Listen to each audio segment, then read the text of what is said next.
So to kick off, because guys have the attention span of a goldfish, if someone's watching this and is feeling down, what should be the immediate action? What can someone do today to either make themselves feel better or take the first step to feeling better? I'll kick off with that one. If anybody at any time, anywhere in our army, any of our teammates, if they feel that they can't cope or they want help, then they absolutely should speak to somebody immediately. And it's someone they trust. And they should initially look at their mates, their chain of command. If they don't feel they can speak to their immediate chain of command, they need to speak to somebody somewhere. If we don't know that people are suffering and struggling, then we can't help them. And I want to make sure that all of our teammates, all of our brave men and women feel comfortable with speaking out and telling people that they need some help. So immediately speak to somebody. Exactly the same as the Army Sergeant Major said, just speak to someone. The Army's come up with AID, which is ask, intervene, disclose. As a clinician, I often see people, once they come through that med centre door, or once someone's rung the doctor, but actually the people that matter the most are the people on the ground. Your mates, your boss, your family, your children. Just talk to someone. On paper, going to DCMH or seeking help isn't going to affect your career, but in real terms, there's a high likelihood that it will. Or am I just making that up? I don't know how to phrase it, and obviously this is me mumbling and you're going to have to edit this out. But there seems to be a disconnect. What I'm aiming at, there's a disconnect between what it says in a DIN and what happens in real terms. I've had Ruperts junior officers, come to me saying that they can't go to that chain of command because they've been removed from posts and stuff. It's just, if they're reaching out, then the blokes are in absolute turmoil. If they're on juniors or something, we know how the Army is. Anyway, probably going to have to scrap all that. And the question is, will it affect soldiers' careers?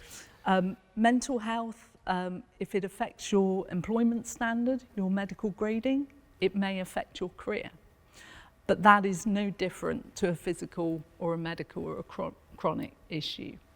There are concerns where we have to protect the organisation, but also the soldier, the individual. So if you're conducting risk-to-life activity, or if you're around weapons, we do have to amend your med grade for that purpose. That's to protect you, and like I say, to get you back to work as soon as possible. The Army's much better than where it was 20 odd years ago. When I first joined the Army, nobody spoke about it. Now people are starting to speak about it, which is good. I think to answer your question, I think we have got more to do. And we're not just talking about, physical injuries, mental injuries, conditions. They should be treated the very same way. You're either fit for Army service and to do your job, or you're unfit. And you're either temporarily unfit or you're permanently unfit. But either way, it's our responsibility as soldiers and as an Army to get our people back on the road, to get them fit again and to get them ready to deploy once again. I was saying quite a few dits about CSMs finding out, then it gets through the mess, and then all of a sudden the battalion knows one individual has an appointment. And you can imagine with these sorts of, it's not like a dent or anything else. If it gets around, it gets around. So I'm just wondering where the line is in the sand for that sort of stuff. Hey, so I've clearly grown up as a soldier. I've been a company sergeant major. I know some of the worries that our men and women have with regards to this. I'm aware that there isn't 100% confidence in the system of reporting any form of mental health, work progress issue, and it's something I'm getting after. So we are definitely much better. We're continuing to move in the right way. But the initial policy was only written in 2014. There was a refresh in 2017. So we're continuing to get better. And I want our soldiers to be aware that I know about this, and it's something which I'm going to do more for them for. We haven't got it right all of the time.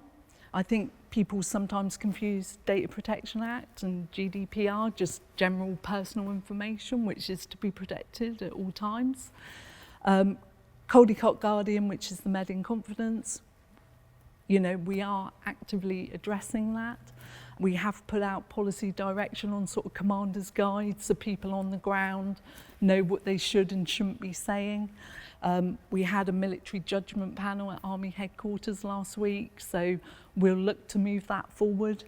It's always a fear by the soldier that you know, the chain of command will know, the soldier or the officer. I think it's their personal perception sometimes. I think the thing we need to get right is in Caldecott Guardian, if you like, which is the Med in Confidence, there's a 7th guideline. So basically those who need to know.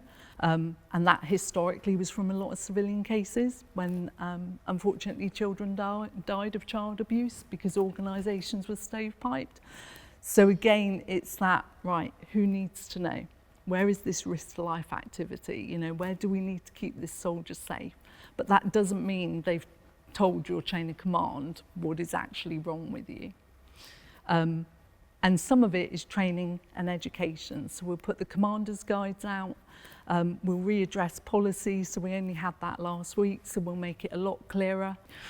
Some of it is with absolute no malice. You know, I've seen people talk about things because the soldiers disclose something and they think that because the soldiers told them, they can tell the whole world. And it's like, no, unless they give you consent, unless you have permission or you're worried about their safety, that conversation has happened in privacy.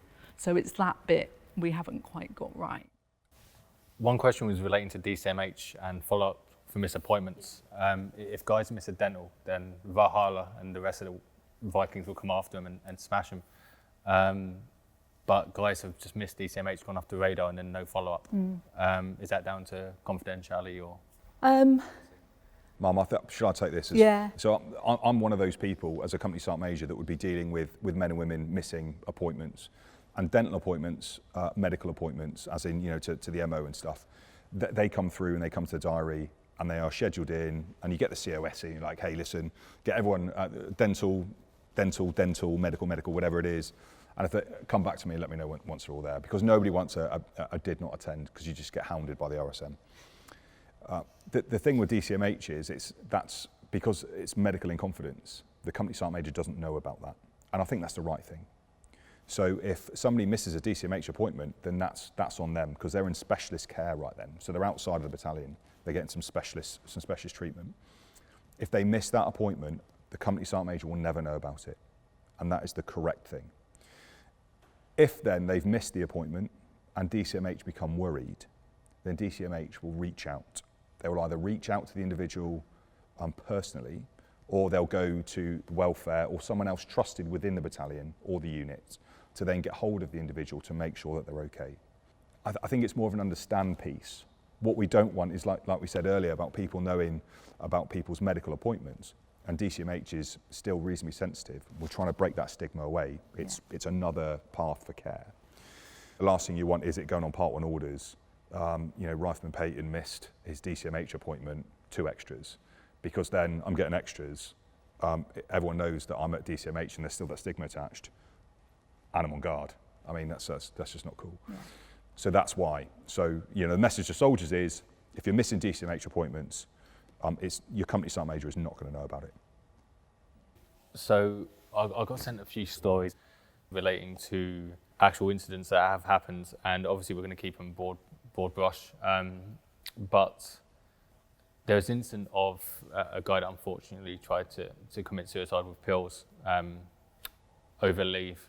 On return to camp, he was told by CSM that he was attention seeking and that if he wanted to follow through, he should have hung himself. As an individual, I don't know how I deal with that in that situation. So there's no way that anybody in any form of position with rank that looks after individuals should be saying things like that to people. And you know, it's absolutely unacceptable. And you know, it's fortunate that this person didn't manage to take their own life. And they should then make sure that they speak to somebody who they can trust, that won't judge them, who can then give them some help. So there are parts of the Army who have not moved forward in this space as quickly as I want them to, as we need them to. But we are definitely, you know, even having this conversation here, you know, as the senior soldier in the Army, I'm kind of hoping that other people are going to look at this and be like, well, hey, you know, if the Army Sergeant Major's talking about this, then I should be talking about this too. And we should never, ever be judging our people, because everyone's fighting a battle every single day. whether it be, you know, drugs, drink, you know, whatever it is, but everyone's fighting a battle. And my line of using your rank as an opportunity to do more for your people, love and lead your soldiers through their problems. You know, that's not great to hear at all. And we will get better. And I'm going to push this forward. There is an element of some guys not wanting to come forward, believing that they don't have issues like other guys, think that they've not been to Afghan or they're relatively new, they've not experienced this, that and the other that some of the guys may have. So I think that the guys need to be willing to come forward, regardless. I'm just mumbling now, honestly. Yeah. I know what you mean. I know what you mean. Yeah, We need to break that stigma off and allow people to come forward and talk and to just offload. And I'll spin a quick dip now, if I can. So I remember being on Herrick 16, and it is an operational dit, and there's, you know, PTSD and mental health and stuff isn't always linked to operations. There's lots of other reasons why people experience trauma.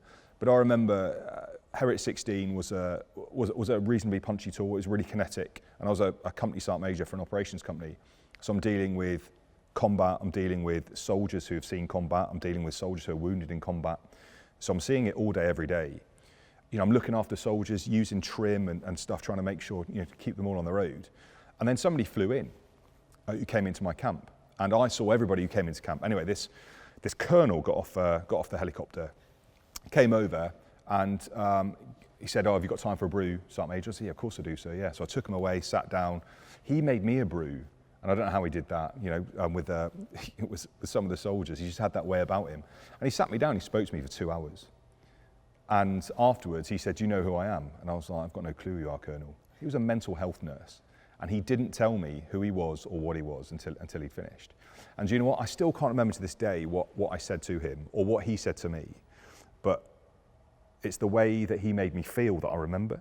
So he was talking about you know, stress, experiences, what was going on the ground, coping mechanisms, and all these sorts of bits and bobs. And actually, after 2 hours, he got up and walked away, and I was like, wow, I felt amazing. And I didn't think I needed to speak to somebody, but actually, after that 2 hours, and even now, I mean, that was years ago, and even now I remember that conversation to this day. Really, really powerful.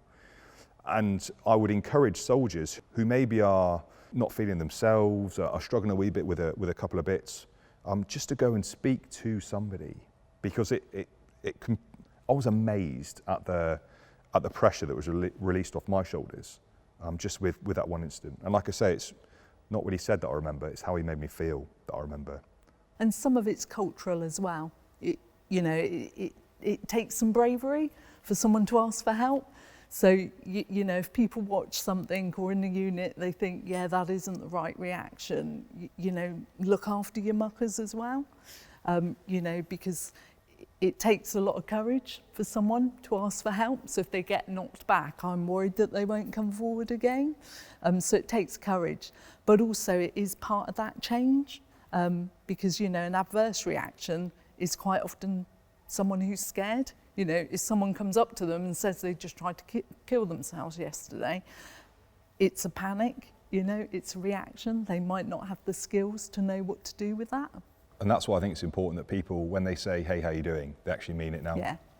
It's not just a passing phrase anymore. You've got to be, yeah, Stop hey, how are and you? wait for the answer. Stop what you're doing, look up from Yeah. the computer, stand and give your soldiers that time to talk to you, because that's how you'll gain their trust.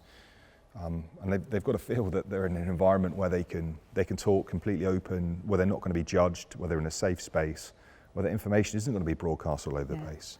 And we are getting much, much better at that. There was questions relating to maths, I think, are widely seen as a tick box exercise. I feel that pain. So Online learning. So there is an element of OPSMART, obviously, going on. But is anything that junior NCOs could, if put their hand up today to go on a course? Is there anything available for guys to learn if they wanted to better themselves or you know, better the unit? Is there anything that the guys can do as a junior NCO? There are online courses. You know, the Army, I think that's something as Defence and Army, you know, we haven't got right to date, and we're really sort of leaning into that now. in terms of resources and, you know, approved training products and research. You know, there's lots of bits everywhere, but we haven't had much coordination and much coherence. So the Army's leading with OPSMART, you know, so that's a project that will be through career training. So literally at every promotion course, there will be a slot on health and well-being generally. But mental health will be fully embedded with that. I have a slight chip on my shoulder because you have health and well-being and mental health is seen as something separate. To me, it's not. It's all one big thing. You know, you can't manage someone's total health and well-being, you know, and then mental health something separate. So the defence strategy is under review, and that will be, instead of two separate strategies, that will all be incorporated. The Army is writing their health strategy. Like I say, at defence level, we're looking at all the research and putting it together. So we have lots of people that we're funding to do PhDs and MScs, but I don't think we've got really smart at fully exploiting that research. And there's a 1-star that literally started at main building last week, you know, and been tasked for 6 months to look at everything mental health across defence, single service, and produce a report at the end of that. So that we have some coherence and some approved, accredited recommendations. But for the Army, this links into empowerment, transition, making sure we give people the skills, not only for their Army career, but for when they leave the Army, so that there'll be time in soldiers, every career promotion course, again for officers, and again on all the generals courses. There are some things which clearly you need to tick boxes every year, you know, NAV, PT and things like that. I don't see the welfare and health and well-being of soldiers under your command as a box ticking exercise. I don't think it's something that should be done to us. And as a warrant officer, it's not something that's done to me. I've got to go after, and I've got to look at the resources that are out there to enable me to do more for my people, the people who I work with.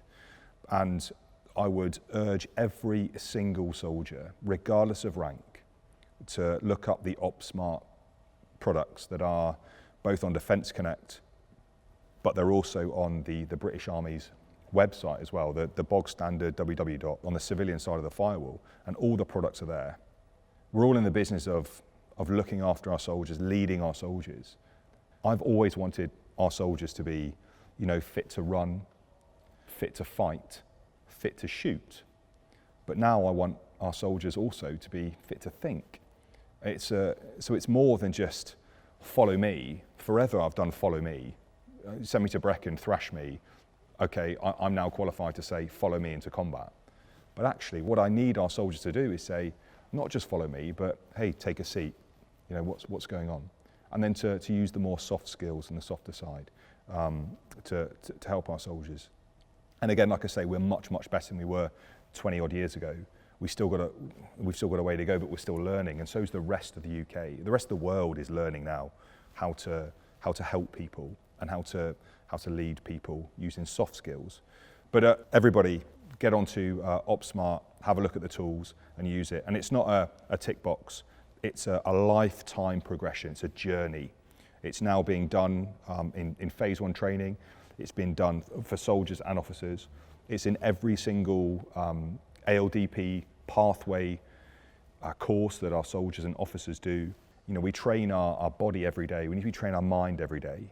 But I need all of our soldiers to understand what OPSMART is, what it means, and how to use it to get the very best out of their soldiers, but also out of themselves. So they've got to identify the triggers in themselves as well as others to allow them to get the best out of themselves and their people. I've got a dream job, which I mug off crap hats for a living. I've got a missus which is gorgeous and massively punching. She's lovely, live in a really nice area. And I go through stages where I cry myself to sleep.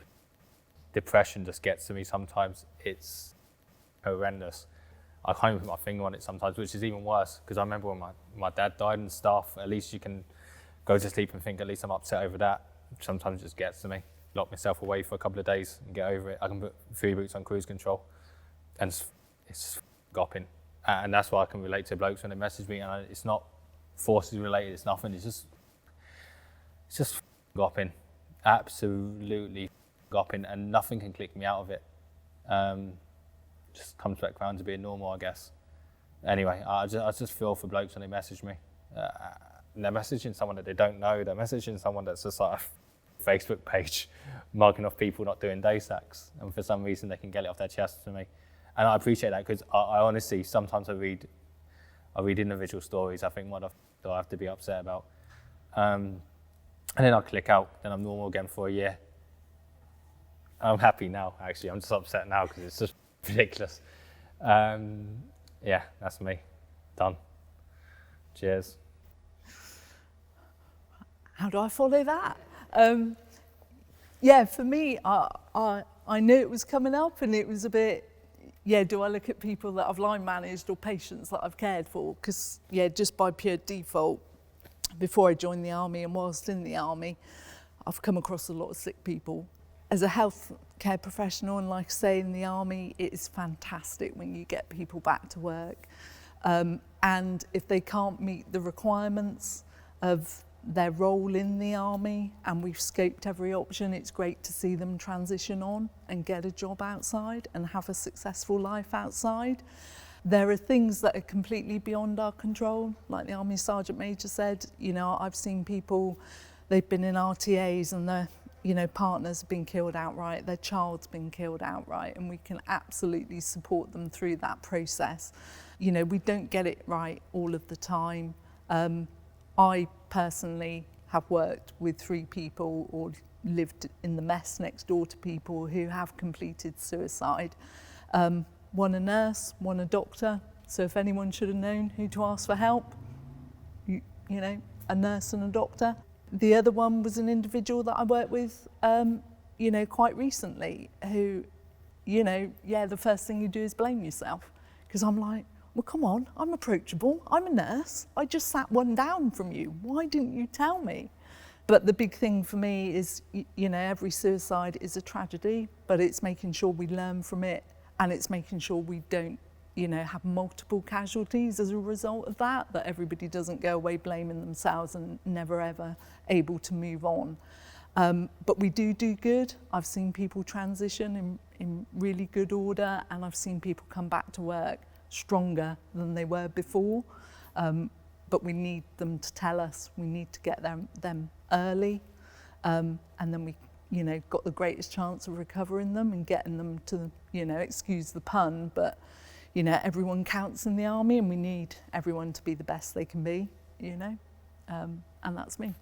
Well, the first thing they should do is they should speak to somebody that they trust, that they know won't judge them. That could be their family, it could be their chain of command, it could be somebody outside of their chain of command, it could be the medical chain, but they absolutely must go and speak to somebody and not sit and suffer in silence. There's an awful lot of help out there. It's getting better. There are helplines which are being created and being used regularly. There's never been more money spent on mental health provisions for soldiers and officers. So please, please, please, if anyone is suffering in any way, shape or form, talk early to prevent crisis, because then we stand a much better chance of getting people back to where they want to be much, much quicker. Same again, just talk to someone. It's honest, I was talking to someone yesterday, and they said that the suicide rate within the army is the same as a generic group of blokes, regardless of where you work. Unfortunately, if someone killed themselves working at Tesco, the branch would be affected, but the individual would have a very small network that knew him. A guy that's been in 6-7 years would have been on a couple of courses, moved battalions, been on postings. It affects a much wider community. Also, we very much like a family. The blokes that you served with or killed themselves, it's just and just don't do it. Speak to someone. Honestly, I know life can be shit sometimes, but just talk to someone. Black dog will leave eventually.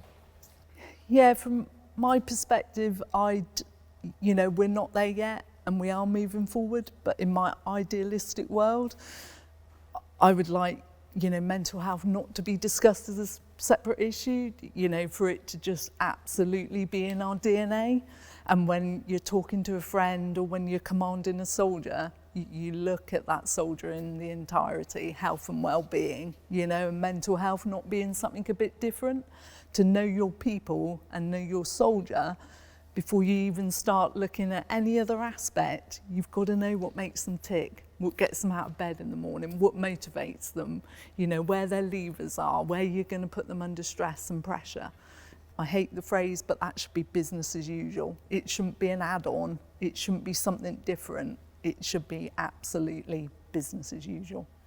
And I think you asked the question, what should somebody do if they're struggling? And we all gave an example of what you could do as a soldier who's struggling. But one thing I'm conscious that we've not mentioned is what you should do if you receive that from somebody else. And it's something that I think about a lot. How can I encourage our commanders, especially our junior commanders, to do the right thing, or to even know what the right thing is to do?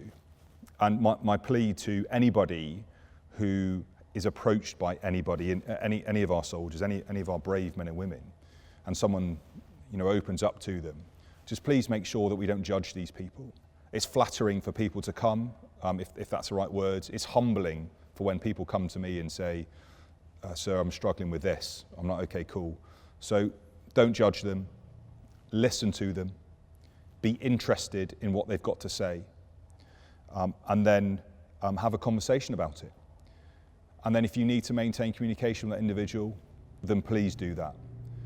And whatever you're doing, when they come to see you, stop and give them your time, because it's critical that we snap this stigma, that we look after our people, and we use our rank as an opportunity to do more for our people.